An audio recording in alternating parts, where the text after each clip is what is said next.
I totally agree with you on that, but just one thought.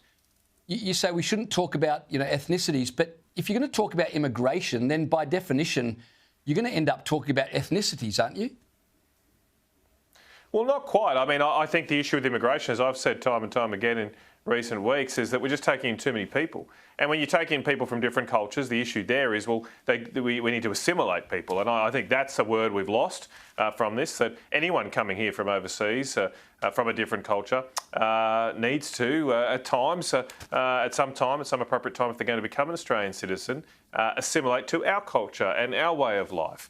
That's how we've been able to be such a successful nation in taking in so many people, because as we've taken people in, we've welcomed them, we've outstretched our hand to them, but the quid pro quo is they have adopted our values and continue our harmonious culture, our fair go, our rejection of any snobbery, or it doesn't matter who your parents are, we're all equal. So I hope we can, that's what we've got to continue. The problem is not the ethnicities per se at the moment, it is taking in 500,000 people a year, a city the size of Canberra. That just does test our welcome mat to its limit. That many people coming in that quickly, it makes it very, very difficult to have that type of assimilation program that has been so successful in the past. That's the big issue here. I want to keep Australian culture. I want to keep our way of life. I want to keep our economic prosperity. That should be the focus of our migration program. Yeah, fair enough. Very good point. I want to talk to you about an announcement from Angus Taylor today, promising to scrap the ban on death symbols that are used by Australian soldiers, or were used rather.